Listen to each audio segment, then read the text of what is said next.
How to create local user on Windows 11 through PowerShell.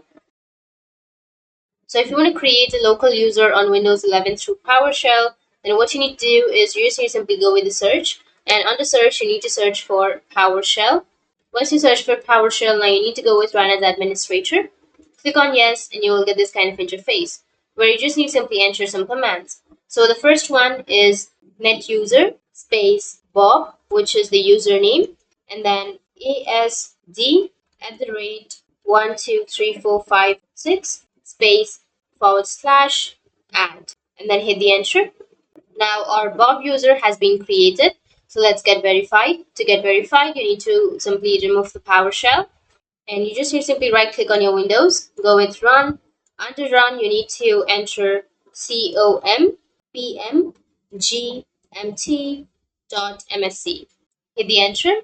Now the computer management has been opened. Now you just need to simply expand the local users and groups and then go with user. And here you can see that your Bob user has been created. So that's how you can create your local user on your Windows 11. And if you have any questions, feel free to comment below. Thanks for watching.